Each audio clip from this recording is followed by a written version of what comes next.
This is Pet Life Radio. Let's talk pets. Hi, y'all, and welcome to Horsing Around. Saddle up and get ready to have a darn tootin', galloping good time as we trot out the show that's your ultimate horse source, of course.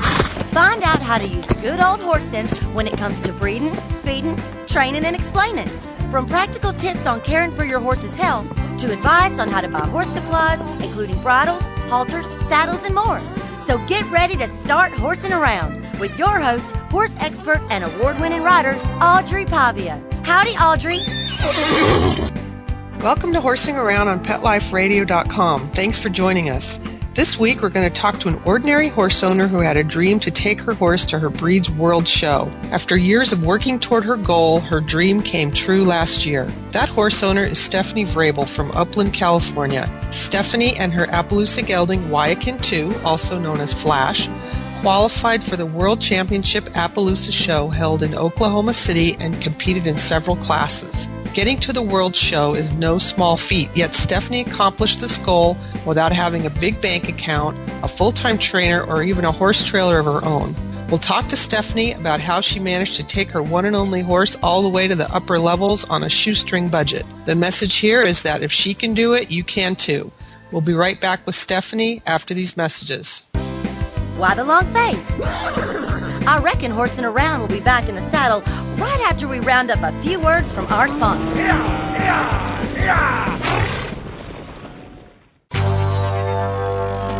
It's DesignerPetSweaters.com. Hand-knitted designer sweaters for your precious pup or cool cat. Beautiful couture patterns for your pets, including custom-knitted formal wear, casual wear, yachting, and even sports-themed. Many designer pet sweaters include feathered tammy hats, top hats, and a lot of sparkle. Each sweater includes leg loops, front paw sleeves, and leash opening. Visit DesignerPetSweaters.com to order your four-legged fashions today. Your pets will stay warm for the winter and be runway ready. Large or small, we fit them all. DesignerPetSweaters.com.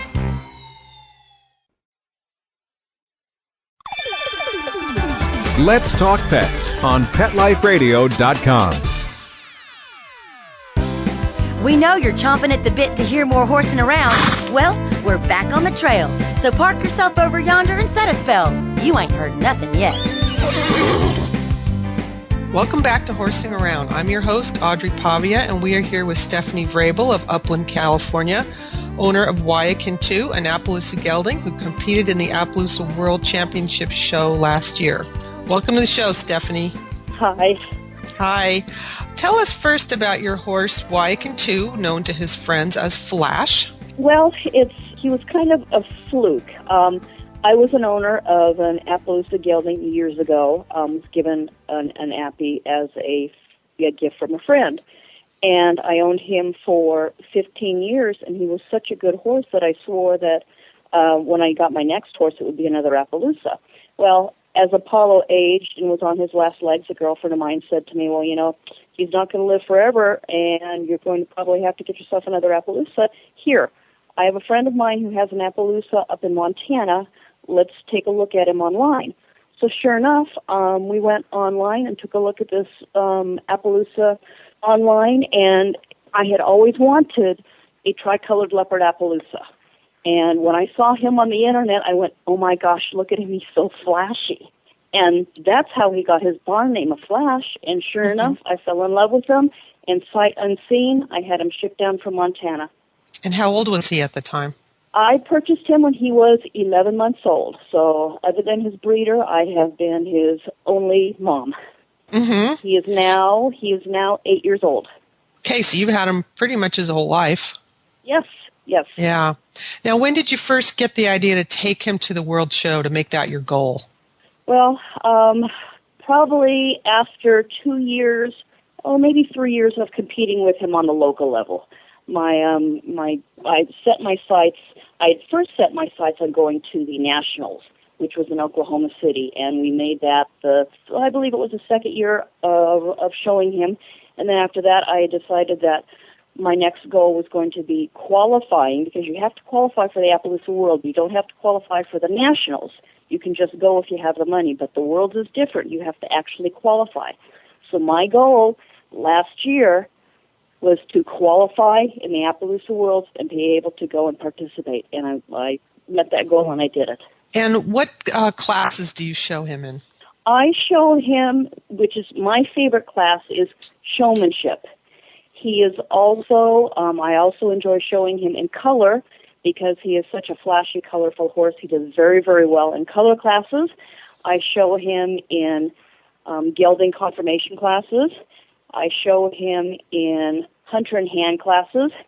And our newest class that we have been participating in this last couple of years is Heritage, which is a costume class, Native American Indian costume, and the horse is outfitted in a costume as well. So what was your plan of action once you realized that you wanted to get to the World Show level? Well, my first plan of action was, of course, having him in with my trainer and being trained full-time. Of course, he's been in training ever since I've purchased and owned him. But to get myself set for the Worlds, I knew that I had to participate and qualify and get my national level points. So I decided that, my goal was to make it in showmanship. That's what I wanted to show in, and so I showed all year long to get my points needed for non-pro showmanship to go to the Worlds. And for people who may not know exactly what the showmanship class is, explain that. Showmanship is a pattern on the ground. It's various types of patterns. Let's say, for example, from cone A to cone B, and you are all dressed and you are standing next to your horse performing all these maneuvers. So from cone A to cone B, trot. So you immediately trot off from cone A. When you get to cone B, stop. And maybe they want you to do a 360-degree pivot. So you step out and you do a 360-degree pivot with your horse. Now, mind you, the horse's right hind foot stays planted. He never moves that right hind foot the whole time you're doing that 360-degree pivot. You come back to cone C, and then maybe they'll say, back your horse 5 steps, do a 90-degree turn, walk to the judge and set up. And then you do your quarters, and your judge inspects your horse and looks at you, and you get all finished, and the judge excuses you, and you might have to do something else like back your horse again another 5 steps, do a 360-degree turn, back him again, 90-degree, and walk out of the arena. It's all pattern classes to see how your horse listens to you when you're on the ground, giving him cues. And they're all silent cues. You don't tell him to back. It's all in your body's movement. And how do they judge you? Like, what is the judging criteria?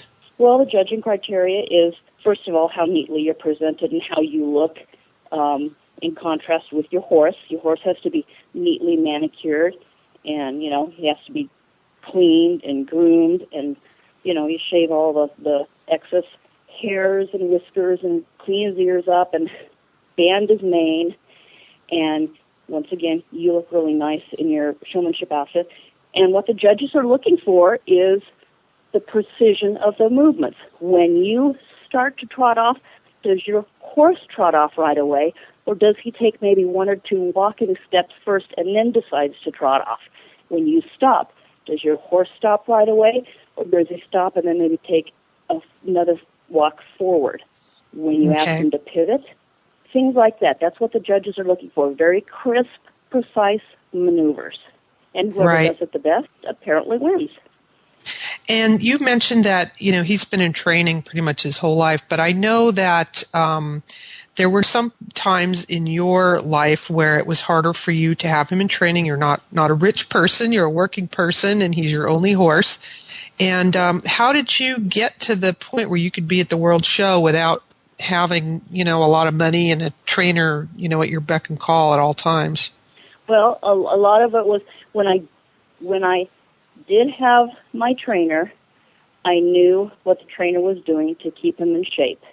And so the couple of years that I did take him off of training because of money and affordability, I remembered what my trainer did with him, and I was trying to get out to do that at least with him 3 or 4 times a week. The best thing would be I got out there every day and work with him, but when you're a working person, it's kind of hard to do that when you don't have your horse in your own backyard. So I was out there lunging him. I was out there backing him around the arena. I was out there doing my showmanship patterns with him, keeping him crisp and on top of his game. How did that work as far as the trainer's expertise versus your own? I mean, we all hire trainers because we think that they know more than we do. Did it seem to interfere at all, or did you feel like you were able to really accomplish the same thing a trainer would have? No, I was not nearly as good as a trainer would be, obviously. But I did the best that I could. And it was difficult competing against people out there in the arena who had full-time trainers when I didn't at that point in time. I did the best that I could. So, it was a little bit difficult, but, I wasn't the worst, but I wasn't the best either. And it's all dedication, too. I was getting out there and working with him quite a bit. So you had to, where you lacked in money, you had to make up for in time, it sounds like. Correct. Exactly. Yeah. Right. What are some of the other accomplishments that he had achieved before you got to the point where he went to the World Show? As you had done quite a bit with him before that. Yes, I have. I've done quite a lot with him. He and I qualified for the national shows in Oklahoma City. Well, actually, I shouldn't say qualified because you don't qualify for the nationals. We went to the nationals in 2003, and he has also been circuit year-end champion in Calzona, 2006, 2007 in non-pro showmanship, the year-end High Point winner, the year-end High Point winner in my Calzona Appaloosa Horse Club for non-pro color. He's also been a non-pro 2006 Pacific Coast Appaloosa promoter, High Point champion in non-pro, and then in novice non-pro for 2006 in PCAP, Pacific Coast Appaloosa promoters as well, along with several other class High Point awards. He's got a lot of accomplishments through his years, and I wish that I had kept track of them a little bit better. Well, you also had help from people, I'm assuming, because I know you don't have a horse trailer, and to go to all these shows and accomplish all this stuff, you had to have some help. I'm assuming that's correct? Correct. And one of the greatest things is becoming an Appaloosa owner and becoming a part of the quote-unquote Appaloosa family is that I have made absolutely wonderful friends through them. And all I have to do when I get ready to show my horse, when I didn't have a trainer and didn't have a trailer, all I would do is put out a broadcast to all the people that I do show Appaloosas with and say, hey, we've got our show coming up this Sunday in Vista. I need a ride out. Is anybody going to be coming past where I keep Flash? And would you be willing to come and pick me up and take me to the show and take me home? 9 times out of 10, I get 3 or 4 people responding. The Appaloosa people are the best group of people and the best group of friends I have ever met.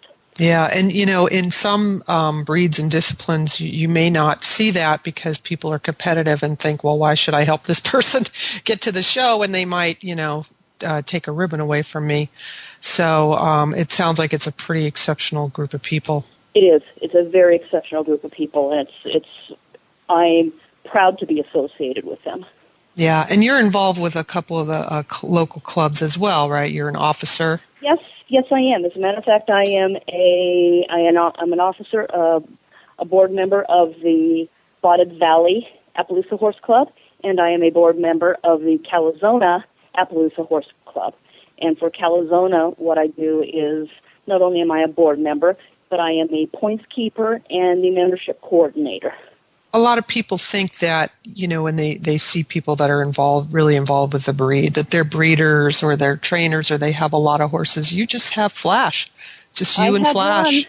Just one. Absolutely. And you board him. You don't have your own farm or anything. And you get involved and have accomplished all this stuff, just you and him. And I think that's what's most amazing about it, about your story. So we're going to take a break. And when we come back, I'm going to talk to Stephanie about what it's like to be at the World Show when you're just a regular guy like her and Flash are, and get some advice from her for people who want to go to the next level and don't have a lot of resources. So we'll be right back. Why the long face? I reckon Horsing Around will be back in the saddle right after we round up a few words from our sponsors. Molly, here's your dinner. Zeus, that's not your food. Don't let that happen to your precious cat. Elevate your cat's eating experience with the Cat Tree Tray. The Cat Tree Tray keeps your cat's food off the floor and conveniently located on the cat tree. It's the perfect way to eat. It's a beautiful wrought iron tray that easily attaches to your cat tree and keeps dogs and other critters out of your cat's dish. A must for multi-pet households. There's a 6-inch tray for large bowls and a 4-inch tray for smaller bowls. Purchase your Cat Tree Tray today. Go right now to cattreetray.com. That's cattreetray.com. cattreetray.com.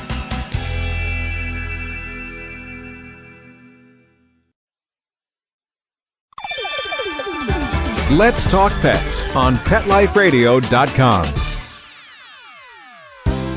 We know you're chomping at the bit to hear more Horsing Around. Well, we're back on the trail. So park yourself over yonder and set a spell. You ain't heard nothing yet. Hi, welcome back to Horsing Around. I'm your host, Audrey Pavia, and we are here with Stephanie Vrabel of Upland, California, owner of Wyakin Too, an Appaloosa gelding who competed in the Appaloosa World Championship Show last year. Stephanie, tell us what it was like being a regular, ordinary horse owner, taking your horse to the World Show for the first time. Okay, now, what everybody does need to realize, though, is that I have had him in training now for the past 3 years, so I did go with a trainer and a group from my barn. This isn't something that I ventured out and did on my own. So I have been with a trainer now for the past several years. Darren and Tony Vincent, and it's Winning Ways Ranch out in Riverside, California, and they have about 26 Appaloosas at their ranch out in Riverside, and she is an Appaloosa trainer. So I was able to qualify and go to the Worlds, which made it, with my whole barn, which made it a whole lot easier for me financially, because in the work that I do, I was able to help and get sponsors. I had my company sponsor my plane ticket. I had another one of the companies that I work for sponsor Flash's stall for the week. I had another company sponsor my classes. And when I got there, I shared a room with somebody. So I wasn't footing the whole bill all myself, and that's a really smart way for people to look at trying to do this if they don't have a lot of money to spend. My trainer took 3 trailerfuls of horses, so I was able to split travel expenses with a whole lot of people as opposed to just maybe 1 or 2 horses going all the way out to Texas and coming back. And, of course, this year, the price is going to be even more with the price of gas. So I'm going to have to work even twice as hard to try to get, more sponsors to help me with my financing to get to the Worlds this year. Tell me about the sponsors. How did you go about getting people to sponsor your ticket and Flash's stall? Well, in my line of work, I deal with people on a daily basis, and I just get an opportunity to chit-chat with them when I'm working with them. And I have several of my customers who are very much into horses, and when they found out that I had qualified to go to the World, it really, for me, wasn't a very hard sell. As a matter of fact, a lot of them offered, "Oh, you're going to the Worlds? Is there something I can do?" Wow. And immediately I said, "Oh, you sure can. I mean, what would you like to sponsor?" "Yeah, what can I sponsor?" Well, like I said, I had somebody help sponsor Flash's stall. My work paid for my plane ticket. Somebody else sponsored my classes. So it really wasn't. I've been in the trucking industry for almost 6 years now, and I've made a lot of good friends through the trucking industry. So a lot of my customers were more than happy to help sponsor me. So you're not in the horse world per se, the horse industry, as far as what you do for a living. This is outside the industry. My horse is my passion and my hobby. Work is totally unrelated to the horse industry. What kind of advice would you give to people who don't have those kind of connections the way you do, because the kind of work you do, you're talking to a lot of people all day long. Somebody who's doing something where they don't have those kind of connections, how would you recommend they go about trying to get sponsors? Well, if you want a horse, you have to go buy your food somewhere. You have to go and get shots from him somewhere. You have to have a shoer come out and trim your horse and shoe your horse. Those are really good connections. You can ask your shoer, hey, I'm, qualifying for the Worlds. I've made it. Could you help sponsor me? Same with your veterinarian.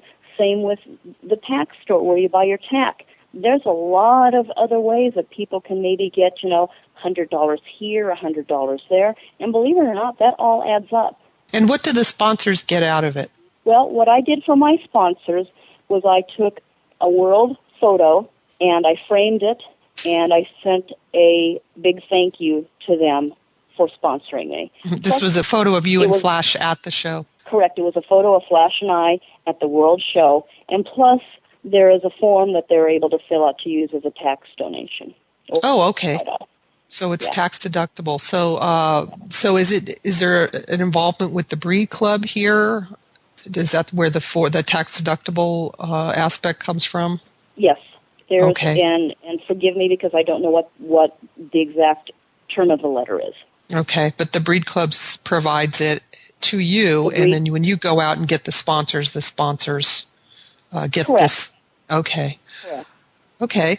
Do they get mentioned anywhere in program? Like if you I guess you could take out an ad if you wanted at the World Show program and thank your sponsors if you were so inclined. Well, what I did with my photograph that I put in the Appaloosa Journal, I just said thank you to my sponsors, and I did not name them personally because at the time I wasn't quite sure who they may or may not be. Mm-hmm. But no, my sponsors really didn't get mentioned other than I work with them on a daily basis and they know me and they like me.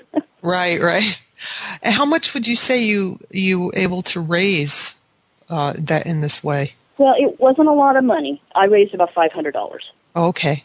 Which may not seem like a whole lot of money, but to me it was, and it helped. Yeah. Did that include your plane fare? That did not include my plane fare. The $500 was the money that I raised, and then I had my plane ticket donated. And I have no idea how much that was because the company did that themselves. They went online, bought the ticket, gave it to me, so I didn't even see any of that. Wow, that's great. So I was able to raise $500 in cash from my customers, and then my owner of the company bought my plane ticket to and from. Mm-hmm.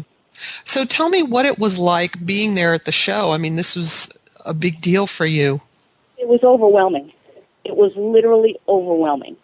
And out here in the Southern California area, there's not a lot of spotted Appaloosas like what I own.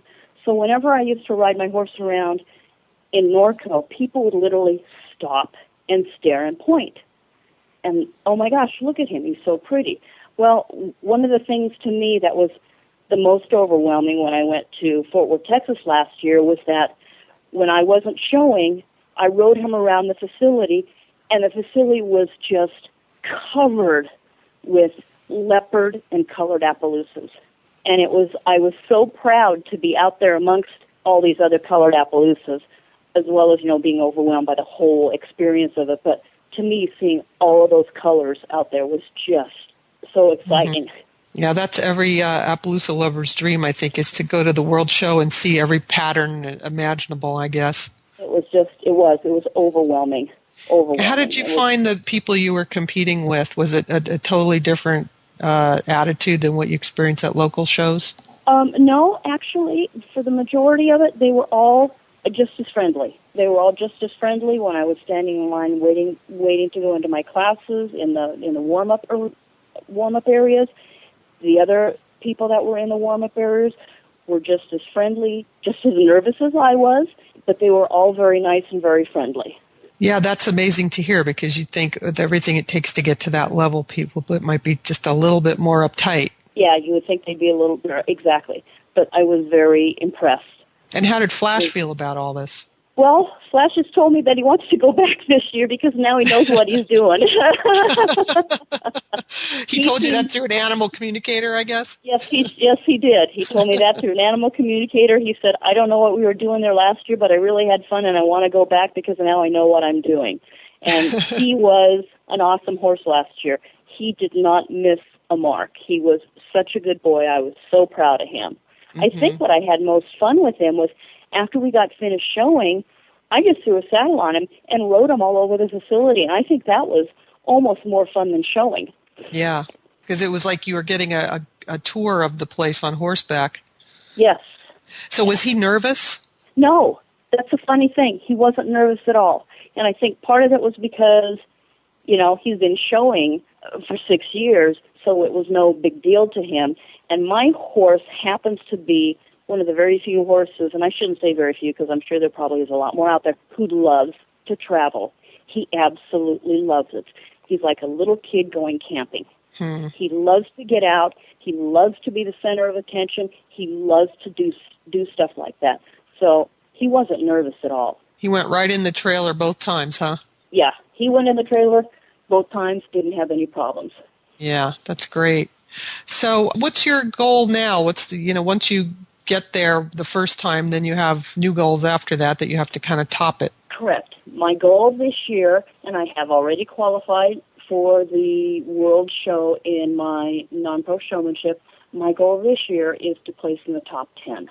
And my second goal is to qualify in the world in heritage. So I have one goal I have met.